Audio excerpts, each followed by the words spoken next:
Hi guys, welcome back to Aasaan with Aditya channel.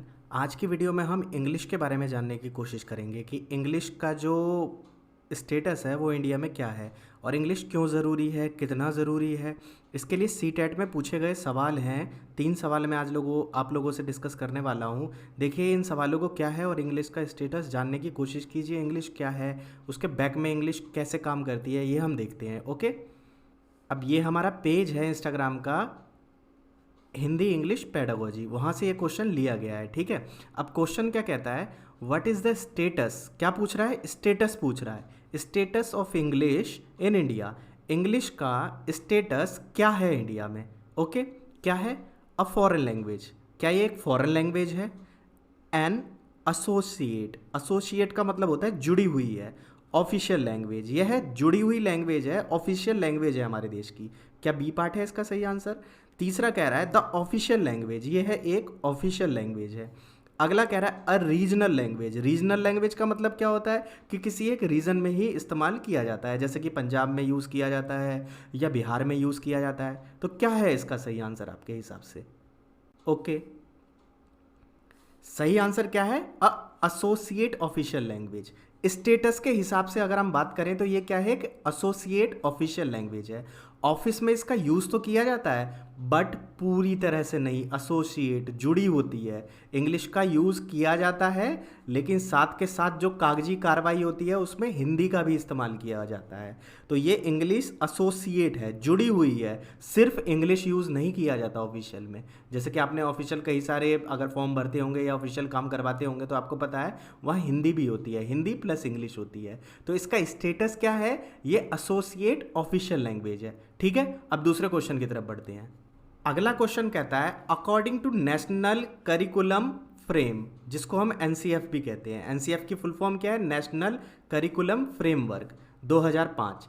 इसके हिसाब से English in India is, English India में क्या है, मल्टीलिंगुअल कंट्री के हिसाब से। जो मल्टीलिंगुअल कंट्री है उनके हिसाब से इंडिया में जो इंग्लिश की वैल्यू है वो क्या है।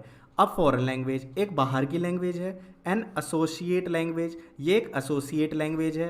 और फर्स्ट लैंग्वेज, एक फर्स्ट लैंग्वेज है।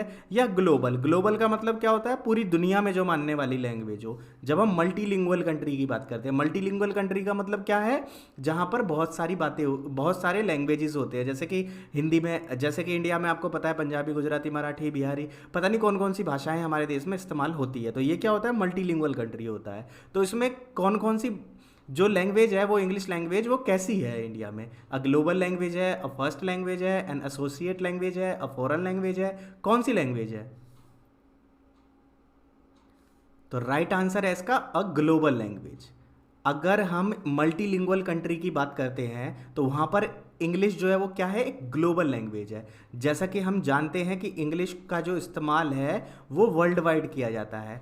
कहाँ पे किया जाता है, world wide. World wide, world wide का मतलब क्या है, पूरी दुनिया में इस्तेमाल किया जाता है। तो जहाँ पर मल्टीलिंगुअल की बात होती है वहाँ पर ग्लोबल लैंग्वेज माना जाता है इसको। और लास्ट क्वेश्चन हमारा कहता है कि according to the observation in national curriculum framework, national curriculum framework के 2005 के द्वारा English is a language in India, English एक लैंग्वेज है हमारी इंडिया में। कैसी, फॉरेन लैंग्वेज है, सेकंड लैंग्वेज है, फर्स्ट लैंग्वेज है, या ये ग्लोबल लैंग्वेज है। तो अब आप में से बताना है कि ये फॉरेन लैंग्वेज है, मतलब बाहर बोले जाने वाली लैंग्वेज है जिसको कहते हैं कि ये बाहरी लैंग्वेज है, या इंडिया की सेकंड लैंग्वेज है, या इंडिया की फर्स्ट लैंग्वेज है, या इंडिया की ग्लोबल लैंग्वेज है। ग्लोबल का मतलब जो पूरी दुनिया में बात की जाती हो।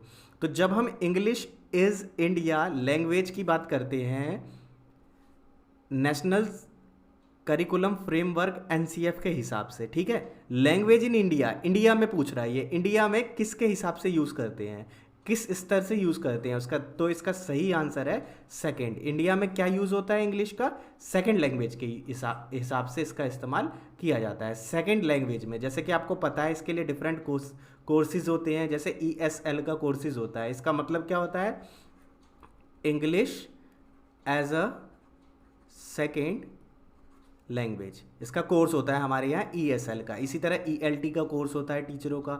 ELT का क्या यूज़ होता है, फुल फॉर्म होती है इंग्लिश लैंग्वेज ट्रेनर। तो इस तरह के बहुत सारे हमारे देश में कोर्सेज होते हैं जो इंडिया में कराए जाते हैं, ठीक है। ये बाहर भी कराए जाते हैं, बाहर के लोगों की जो मेन लैंग्वेज इंग्लिश होती है तो उनके लिए हिंदी का कोर्स कराया जाता है, ESL के, ELT के, ठीक है।